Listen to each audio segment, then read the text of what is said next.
نحمده ونصلي على رسوله الكريم أما بعد أعوذ بالله من الشيطان الرجيم بسم الله الرحمن الرحيم رجال لا تلهيهم تجارة ولا بيع عن ذكر الله وإقام الصلاة وإيتاء الزكاة يخافون يوما تتقلب فيه القلوب والأبصار صدق الله العظيم. قال النبي صلى الله عليه وسلم اغتنم خمسا قبل خمس شبابك قبل حرمك وصحتك قبل سقمك وغناك قبل فقرك وفراغك قبل شغلك وحياتك قبل موتك او كما قال علیہ الصلوۃ والسلام. بزرگوں اور پیارے بھائیوں، مشکات شریف کی ایک روایت میں نے آپ کے سامنے پیش کی ہے. نبی کریم صلی اللہ علیہ وسلم اس حدیث میں ارشاد فرما رہے ہیں کہ 5 چیزوں کو 5 چیزوں سے پہلے غنیمت سمجھ لو، یعنی 5 چیزوں کی قدر کر لو. پہلی چیز نبی کریم صلی اللہ علیہ وسلم نے جو ارشاد فرمائی وہ یہ ہیں شبابک قبل حرمک، بڑھاپا آنے سے پہلے اپنی جوانی کی قدر کر لو. جوانی میں انسان تندرست ہوتا ہے، طاقت ہوتی ہے، جذبات ہوتے ہیں، جوش ہوتا ہے، ہوش ہوتا ہے.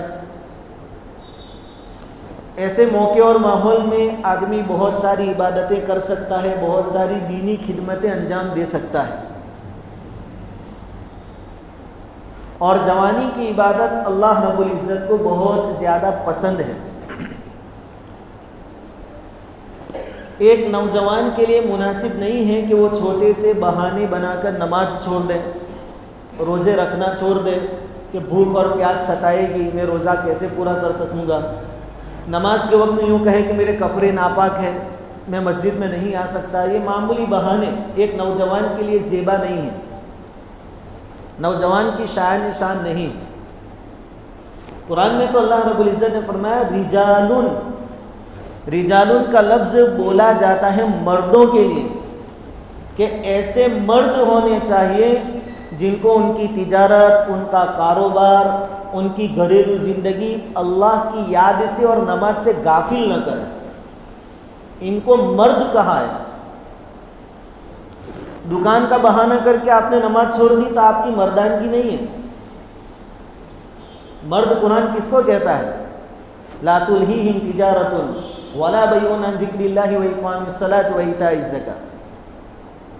بھول گیا اس لیے نماز چھوٹ گئی، یہ مردانہ بات نہیں ہے، مردوں والی بات نہیں ہے. قرآن نہ کہتا ہے.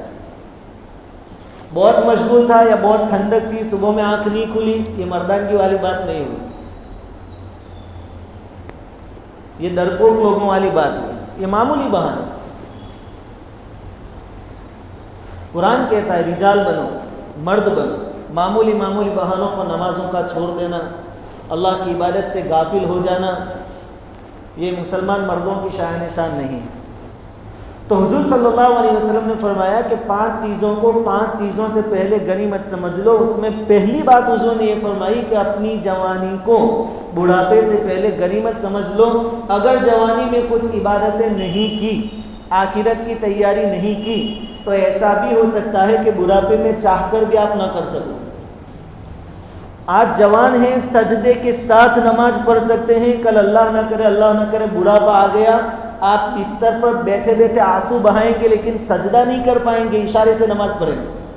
اس وقت چاہ کر بھی پیشانی زمین پر نہیں ٹیک پاؤ گے، ابھی موقع ہے. پھر بڑھاپے میں ڈھیر ساری بیماریاں، شوگر، پریشر، یہ وہ، چاہ کر بھی آپ تہجد کی نماز پڑھنا پھر مشکل ہو جائے گا. الا یہ کہ اللہ تعالیٰ توفیق دے تو یہ ممکن ہے. لیکن ہر چیز کی ایک عادت ہوتی ہے، عادت بنانی پڑتی ہے، پریکٹس کرنی پڑتی ہے.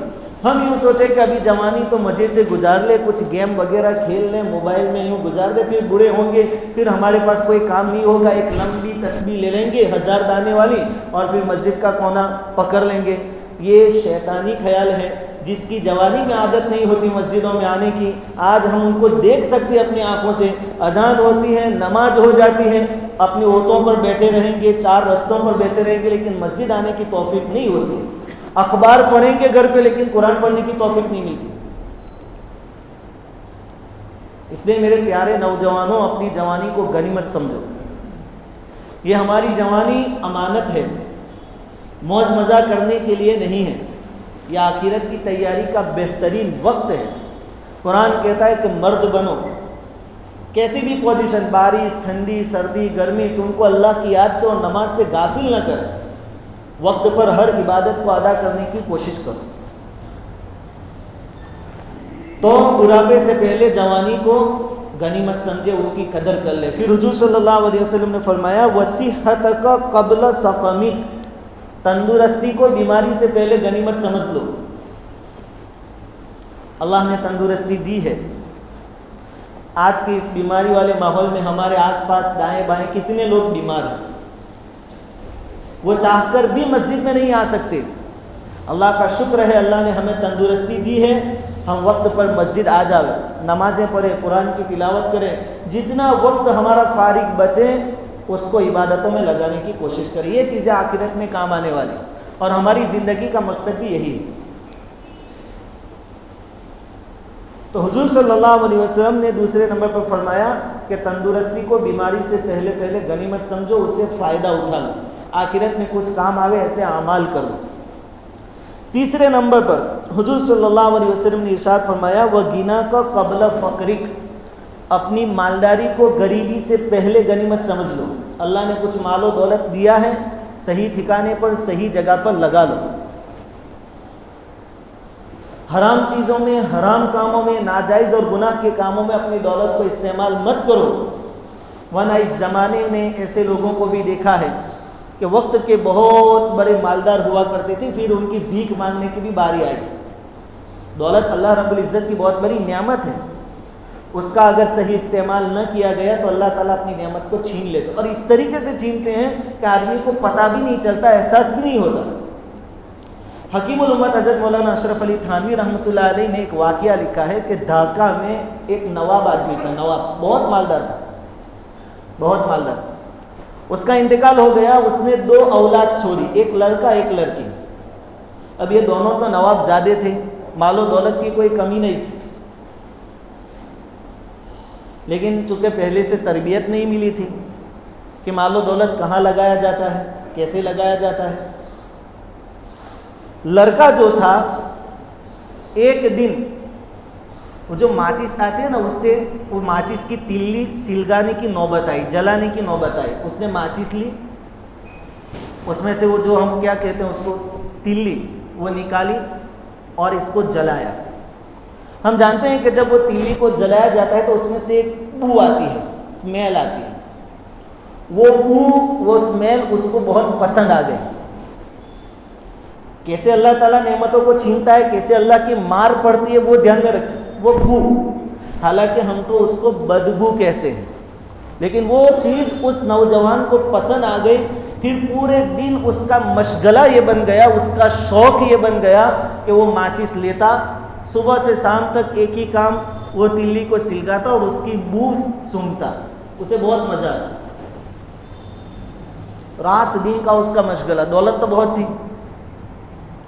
اس کی جو بہن تھی وہ بازار میں کپڑا خریدنے کے واسطے گئی، کپڑا لے لیا، پھر چونکہ بڑے ٹانکے ہوتے ہیں، کپڑا زیادہ ہوتا ہے تو اس میں سے وہ کینچی سے ویپاری کاٹتا ہے اور پھر اس کو ہاتھ سے پھاڑتا ہے۔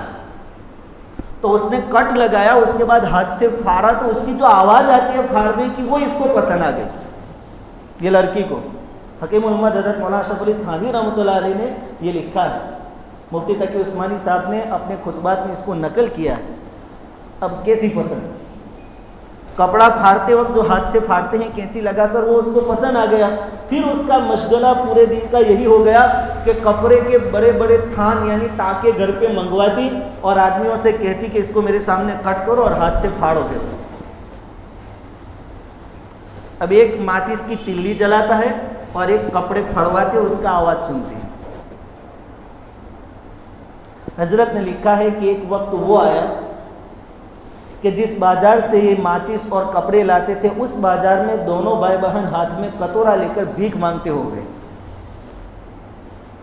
اور اس بازار کا نام باقاعدہ بیگم بازار ہے کہ بیگم وہاں جاتی، کپڑے لاتی اور اس کو کٹ کرواتی، آواز سن کر مزے لیتی۔ تو ہم اگر دولت کی ناقدری کریں گے، غلط جگہوں پر لگائیں گے، تو اللہ رب العزت اس طریقے سے چھین لے گا کہ پھر آنسو بہانے سے بھی کوئی فائدہ نہیں ہوگا۔ کئی نواب روڈ پر آ گئے، لکھ پتی روڈ پتی ہو جاتے ہیں لمحوں میں، پھر پوری زندگی آدمی دولت کے پیچھے بھاگتا ہے لیکن وہ ہاتھ آتی نہیں۔ اللہ رب العزت نے ہمیں تھوڑا بہت مال و دولت دیا ہے، اس کی صحیح قدردانی کرے، صحیح جگہوں پر لگائیں۔ ہمارے نوجوان اپنے باپ کی پسینے کی کمائی سے ناجائز اور حرام چیزیں خرید کر لاویں، تو ایک تو دولت کی ناقدری کی وجہ سے دولت تو جائے گی ہی جائے گی، لیکن آخرت کا گناہ وہ الگ سے، آخرت کی پکڑ یہ تو باقی۔ باپ کی گھاڑی کمائی، خون پسینے کی کمائی سے ایک لڑکا شراب خرید کر لاوے، شراب پیے، نشے والی چیزیں پیے، تو ایک تو دولت بھی جائے گی، خود بھیک منگا ہو جائے گا مستقبل میں۔ اور یہ کوئی ایسی بات نہیں ہے کہ مول صاحب کہتے ہیں، ایسا ضروری نہیں، اللہ تو غفور الرحیم ہے، اسی اللہ کا یہ کہنا ہے لئن شکرتم لازیدنکم، میری نعمتوں کی قدردانی کرو گے تو میں بڑھاؤں گا، ولئن کفرتم ان عذابی لشدید، اگر میری نعمتوں کی ناشکری کی تو میرا عذاب بہت سخت ہے، میری پکڑ بہت سخت ہے، تمہاری سمجھ میں بھی نہیں آئے گا کہ کہاں سے ہم کو پکڑا گیا۔ اس لیے محنت اور پسینہ اور خون بہا کر جو کمائی کی جاتی ہے دولت، وہ شراب کے لیے نہیں ہے، نشے کی چیزیں خرید کر لانے کے لیے نہیں ہے، بلکہ اللہ رب العزت کی رضامندی والے کاموں میں خرچ کرنے کی چیزیں ہیں، اللہ کے اور شریعت کے احکام کو پورا کرنے کی چیزیں ہیں۔ تو حضور صلی اللہ علیہ وسلم کا ارشاد ہے کہ 5 چیزوں کو 5 چیزوں سے غنیمت سمجھو، اس میں تیسرے نمبر پر یہ ہے کہ اپنی مالداری کو فقیری سے پہلے غنیمت سمجھ لو، پھر در در کی ٹھوکریں کھائیں گے اگر دولت کی ناقدری کی۔ چوتھے نمبر پر حضور صلی اللہ علیہ وسلم نے ارشاد فرمایا وہ فراغک قبل شغلک، فرصت ابھی جو ہے اس کو مشغولی سے پہلے پہلے غنیمت سمجھو، مشغولی سے پہلے پہلے۔ آج فارغ ہیں، اس وقت کو کام میں لگا لو، مستقبل اور بھوشیہ کے بھروسے پر مت رہو کہ بعد میں کر لوں گا۔ ایسی ایسی پریشانیاں پھر گھیر لیتی ہے آدمی کو کہ آدمی قبر کے کنارے تک پہنچ جاتا، اس کو پتہ ہی نہیں چلتا کہ میری زندگی کے 55 60 65 سال گزر گئے، ذرہ برابر موقع نہیں ملتا تھا۔ تو اپنی فرصت کے لمحوں کو غنیمت سمجھے۔ 5 گھنٹے موبائل دیکھنے کی عادت ہے، 5 گھنٹے گیم کھیلنے کی عادت ہے، اس کو کٹ کریں۔ عادتیں ایک دم نہیں بدلتی ہے تو ہم بھی مانتے، لیکن خود بندہ کوشش تو کریں کہ 5 ہیں آج سے آدھا کر دو، 50% کٹ، اب 2.5 گھنٹے، پھر ہفتے بعد کوشش کر کے 1 گھنٹے پر آ جاؤں گا، پھر 30 منٹ پر، پھر 10 منٹ پر، اور کم سے کم دن میں 10 منٹ تو ایسے نکالے جس میں ہم اللہ رب العزت سے دعا مانگیں۔ ہماری بے حسی کو کیا کہنا کہ ہمارے آس پاس سے مردے جا رہے ہیں قبرستان، نوجوان جا رہے ہیں، بوڑھے جا رہے ہیں، بچے جا رہے ہیں۔ لیکن پہلے ایک زمانہ تھا جب کسی قریبی کی موت کی بات سن کر، خبر کو سن کر دل میں ایک دھچکا لگتا تھا، 2-3 دن تک اس کا کچھ احساس رہتا تھا۔ اب پڑوس سے میت اتر رہی ہے، نوجوان کی اتر رہی ہے، لیکن وہاں قبر تک بھی وہ احساس اور وہ کیفیت ہمارے اندر نہیں ہوتی۔ یاد رکھیں میرے بھائیو، دنیا چلتی ہے، یہ چلتی رہے گی، ہم نہیں تھے تو بھی دنیا تھی، ہم نہیں ہوں گے تو بھی دنیا رہے گی، لیکن ہمارے پاس لمیٹیڈ وقت ہے۔ دنیا میں جو ایگزام ہوتے ہیں، امتحانات ہوتے ہیں، پریکشائیں ہوتی ہیں، اس میں تو آپ کو دوسرا موقع ملتا ہے، اگر آپ فیل ہو جائیں تو آپ دوسری مرتبہ پریکشا دے سکتے ہیں، ایگزام دے سکتے ہیں، لیکن ایک مرتبہ قبر میں پہنچ گئے پھر کہے گا ربی ارجعنی، دنیا میں بھیج دے، 1 سیکنڈ کے لیے موبائل نہیں پکڑوں گا، 24 گھنٹے مسجد میں رہوں گا، اعتکاف کروں گا، نمازیں پڑھوں گا۔ کلا، اللہ تعالیٰ کہے گا کہ اب دوسری مرتبہ یہاں ایگزام نہیں لیا جاتا، کلا، ہرگز نہیں۔ رب ارجعون لعلی اعمل صالحا، واپس لوٹا دے دنیا میں، نیکیاں ہی نیکیاں کروں گا. لیکن اللہ کہتا ہے کل اب ہرگز نہیں ہوگا. تو میرے بھائیوں فرصت کے لمحوں کو غنیمت سمجھو. نوجوان ہے، شادی شدہ نہیں ہے تو ابھی سنسار کی کوئی ذمہ داری تمہارے اوپر نہیں. اب اس انتظار میں نہ رہیں کہ شادی ہو جانے کے بعد میں پھر دین کے کاموں میں لگ جاؤں گا. نہیں، پہلے ایک کے مسئلے تھے، اب بیوی بچوں کے مسئلے آئیں گے، پھر کمانے کے مسئلے آئیں گے. پھر تم یہ سوچو کہ ابھی بوڑھا ہونے کے بعد کروں گا تو پھر بچوں کی اپنی اولاد کے بھی مسئلے، اولاد کی اولاد کے بھی مسئلے، نواسوں کے مسئلے، پرپوتوں کے پوتوں کے مسئلے. بیٹی کی شادی کرائی ہے، اس کے طلاق کا مسئلہ آ گیا، بیٹے کی بیوی اچھی نہیں ہے، اس کا مسئلہ آ گیا. اتنے مسئلے پیدا ہو جائیں گے، پھر ٹائم نہیں ملے گا. اس لیے اس فرصت کو ہم غنیمت سمجھیں، آخرت میں کچھ کام آنے والے اعمال کریں. اللہ تعالیٰ اس کی توفیق عطا فرمائیں.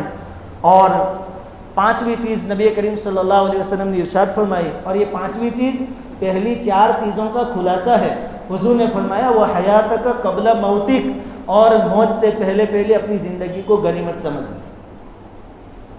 موت آ گئی، اعمال کا اکاؤنٹ بند ہو جائے گا، پھر کوئی چانس نہیں، کوئی موقع نہیں.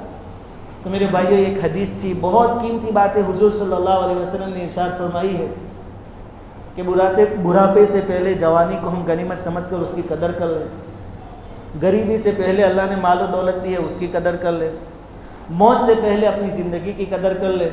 اور مشغولیوں سے پہلے اپنی فراغت اور فرصت اس کی قدر کر لیں.